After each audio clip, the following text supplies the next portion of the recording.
I think it's pretty much safe to say that dodgeball in PE is loved by most, if not all. I mean, it's a time during school where you get to inflict pain upon those you dislike. And what's not to love about that? Besides getting beaten up. On that note, today's video is going to be about the different types of kids that appear during dodgeball. I mean, there are a surprising amount. The first stereotype we're going to be examining is someone you've already seen in this video.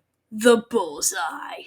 And no, I don't mean me, but yeah, I kind of mean me.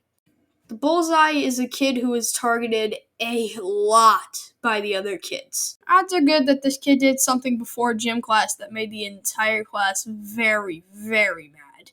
Like, telling the teacher about the homework, or dabbing. Either of those are going to turn you into a bullseye, at least for the class, if not more. Next up is a staple of middle and high school, the jock. The jock is generally a kid who is very good at the game. They're throwing, they're catching, they're getting everybody out. Generally, you don't want to get on their bad side or else, well, you'll be sitting out for most of the game. One thing I will say is that pop culture, especially Disney movies, they really like to portray the jock as a stupid jerk who just serves to be a meanie to the protagonist, but most of them are actually pretty nice, so screw you, Disney. The next person we'll be looking at is known as the nuh-uh kid. When you hit this kid, he doesn't stop running, and when you call him out, he yells, nuh-uh! The voice they use is much more annoying than that. I'm sparing your ears.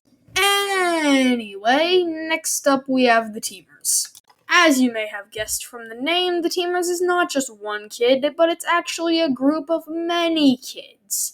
The more there are, the more formidable the team becomes. If you can find any way to possibly do so, I highly recommend starting a war between two different teams, because when two big ones clash, well, get popcorn. You're gonna want it. Next up, we have the Panicker. The Panicker is truly essential to a good game of dodgeball. I mean, what's a dodgeball without a bunch of moving targets?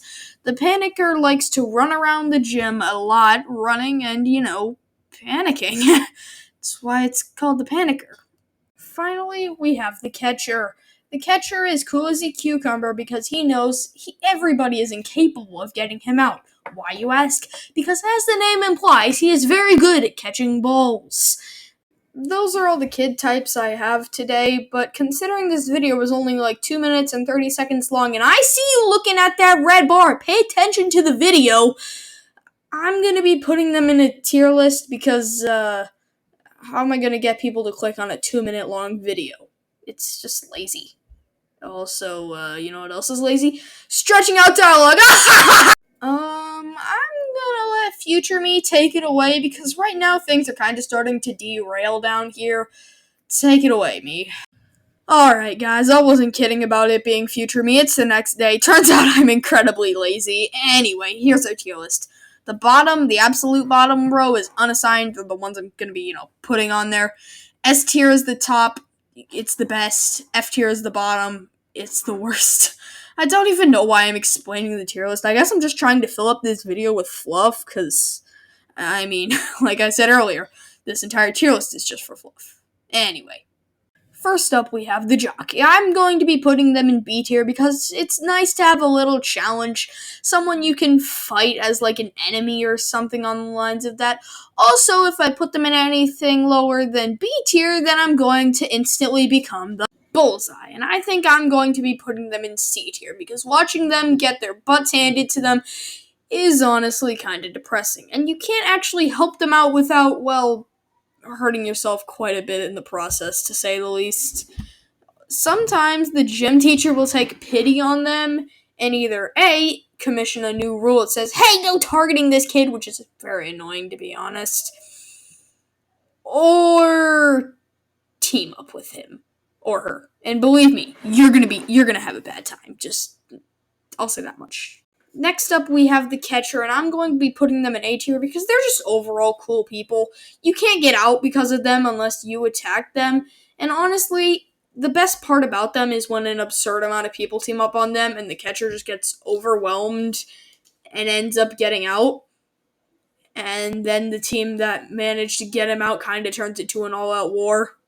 Like I said, good times. Next up, we have the Nah Kid, and he's definitely going in F tier because he just sucks, as mentioned earlier, and he's annoying. Easiest F tier I've ever given in my life, believe me. Next, we have the Teamers, and they're going to be joining the catcher in the ranks of A tier because honestly, they're again cool. And if you can join their team, it's just nice to have some people you don't have to worry about getting out with. And like I mentioned earlier with the Team Wars, well, you're in for a good time. And if you can get popcorn, again, get popcorn. Sneak out to the teacher's lounge, whatever you have to do. Just start a turf war and eat popcorn. Finally, we have the Panicker, and I'm going to be putting them in S tier because I am this kid.